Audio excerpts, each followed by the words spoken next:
Algeria is considering a new draft law to regulate the country's associations and civil society groups.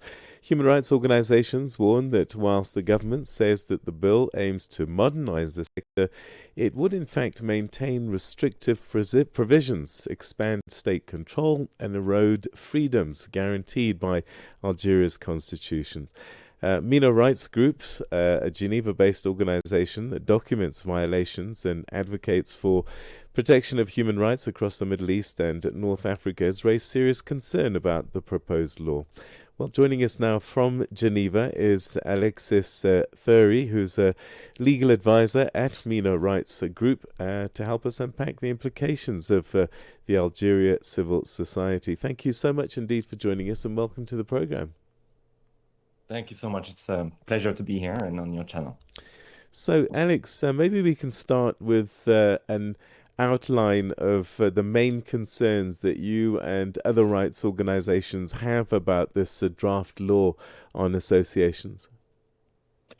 Absolutely. So MENA Rights Groups, Human Rights Watch, and others, we believe that the bill doesn't fails to remedy the shortcomings of the existing law. So there is a law in Algeria dating from 2012, which is highly restrictive, and this bill would fail to remedy the shortcoming. It's the same law that was used to ban prominent human rights organizations in Algeria, such as the Algerian League for Human Rights, SOS Bab El Oued, the Raj, which is the Youth Action Rally. Caritas was also forced to leave the country. We also believe that the bill is not in line with human rights, international human rights standards, the ICCPR, the African Charter on Human and People's Rights. It also fails to uphold the promises of the 2020 Constitution, which states that associations in Algeria can be, set up by only a declaration. So yes, that's the main problem. One of the core problem of the bill is the fact that it doesn't create a declaration regime. Associations cannot operate simply by notifying the authorities. Instead, they must wait for the Interior Ministry to issue registration receipts before they can function. Also, it gives sweeping powers to the Ministry of Interior when it comes to registrations, operations, inspections, dissolutions of associations. We also have concerns when it comes to foreign funding as well.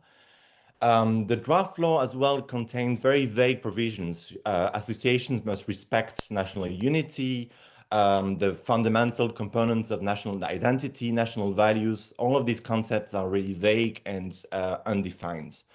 Associations as well must respect, they must support the public authorities and implement public policies, which is, I think, with a provision that might undermine, their independence. So that's the main concerns that we have with the bill. Should it be adopted? So supporters of the bill argue that this bill brings order and accountability to the sector. How do you respond to that justification? I disagree. I mean, when you say like accountability, what do you mean exactly by that? You mean that could you maybe a little I suppose what they're suggesting is that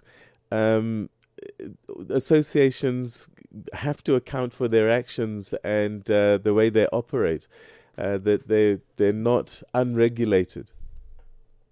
No, this is true. The problem is that in practice, and this is also based, on the practice we've observed, on the basis of the 2012 law, is the fact that, yes, there is a judiciary in Algeria.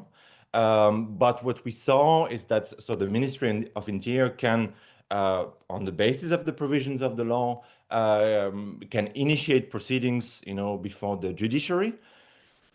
This was the case, with the organizations that I mentioned before, the Algerian League for Human Rights and Raj as well.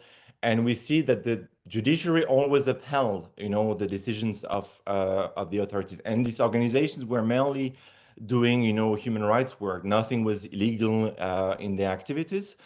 And the judiciary, and that's maybe the concern that we have, the lack of judicial oversight, makes it that the judiciary will always, take the side of the Ministry of Interior. So when you speak, or when supporters of the bill, speak of accountability, it's true that yes, NGOs, should operate, within the framework of the law. But when you have vague terms, the terms that I mentioned in the beginning of this interview, we have concerns because these terms can be weaponized against NGOs. And on top of that, in addition, when you have a judiciary that lacks independence, or that will always, be on the side of the Ministry of Interior, we have concerns because these domestic remedies, should be also effective and independent, and we have concern about that. Alexis, sadly, we've run out of time, but thanks so much indeed for explaining your concerns about this draft law. Thank you so much indeed for your time. My pleasure. That's Alexis Thiry, who's a legal advisor at MENA Rights Group, unpacking for us draft law on associations in Algeria. And we've seen similar bills in countries like Zimbabwe, actually. It's 7:30. It's time for your news headlines. Good morning. Joalani Tulo Ngwepe.